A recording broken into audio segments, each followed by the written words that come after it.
Welcome back. I just finished watching NXT and we're about to dive into what happened. And if you don't know already, NXT has moved from the USA network and is now playing on the CW network. And a potential new audience, NXT has some great matches and also brought out some big stars. NXT went with chrome letters and a black background. This was also the same with the new titles. So there's a new NXT title for the men, and there's a new women's NXT title. The men's title being black and chrome, and the women's title being white and chrome. I didn't like it at first, but it started to grow on me. You know, it's real, it's neat, it's shiny, it's not too much, it's very simple. Very mindful, very cutesy, very demure. And it looks similar to the UFC titles, but it's still a good look. So the opening match of the network premiere was Julia and Roxanne Perez for the women's title. So whoever won that match was going to get the new women's title match. There was a lot of back and forth action. There was a lot of near falls in there. Julia hit Roxanne with a double underhook superplex, put it into a submission. Roxanne flipped out. Like, it was a lot of stuff going on. It was a lot of exchanges. Roxanne turned that into an armbar, and Julia turned that into a crossface. So there was a lot of back and forth action in this match. It wasn't really any slow moments in that match. There was also a moment where Roxanne goes and grabs the new title like that. They usually have it on that table. Roxanne grabbed it off the table and went into the ring. Now, the ref is trying to tell her to go put it down. So now the ref's back is turned, and you already know what's about to happen.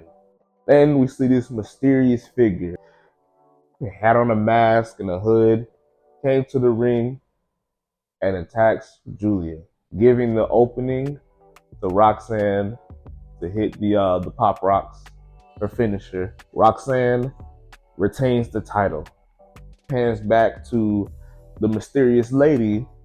She takes off her hood, her mask, and it's Cora Jade.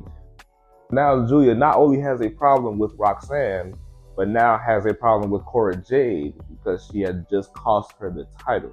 Now, going into this match, I thought Julia was going to win. I thought she was going to be the one to come in and dethrone Roxanne, but we were all sadly mistaken.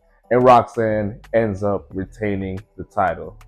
The next match was Wesley versus Zachary Wentz. So this match was a street fight, and it gave all of the ECW vibes, the violent vibes that we need every once in a while in WWE. Wesley come out with the shopping cart full of weapons, trash cans, kendo sticks, saw a crowbar in there as well. And I mean, everything was being used. Kendo sticks, chairs.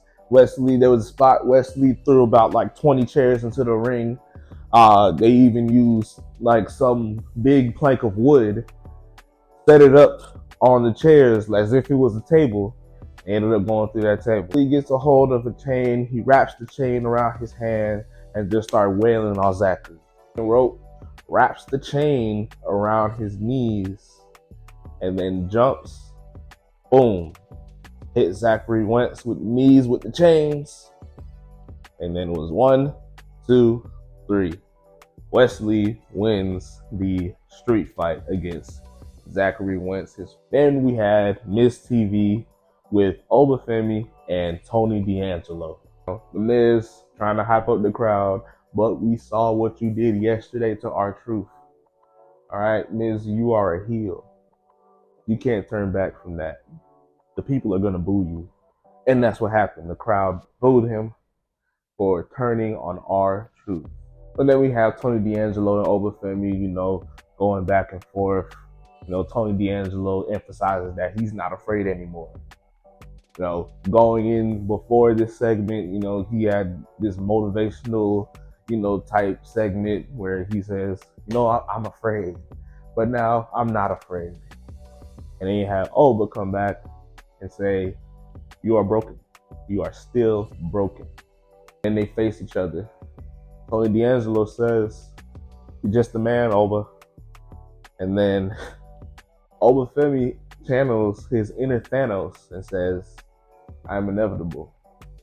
After that segment, we had the next match, which was Jada Parker and Lola Vice versus Fatal Attraction. More specifically, JC Jane and Fallon Henley. The interesting thing about this match was that Lola and Jada actually had pretty good chemistry. Like, they actually seemed like a, fully functional tag team. But that all changed. So for a good portion of the match, there were instances that either Jada tagged herself in or Lola tagged herself in. And this kept happening back and forth. Jada's turning around and she's about to get hit from behind. But Lola comes in and saves her, but it seemed like Lola was coming to hit Jada instead, but she ducked and ended up hitting, I'm not sure which one it was that she hit, but Jada was thinking that Lola was coming for her intentionally. It was turned around on the apron. Lola was then pushed into Jada, and that caused another issue.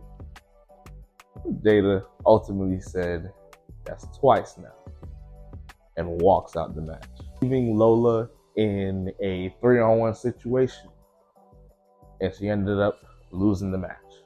Kalani Jordan said that she had a backup plan for Fatal Attraction if Lola and Jada did not work out, and they did not work out.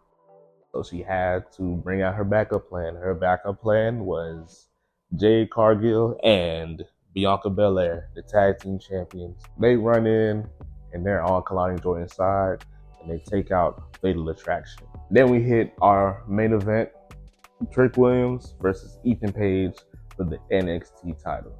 This match also had CM Punk as the special guest referee. A good bit of back and forth action. There were a lot of times where Ethan Page tried to steal the victory away, but CM Punk wasn't having it. He called it straight down the middle, and Trick Williams ended up getting back his NXT title. I thoroughly enjoyed NXT tonight.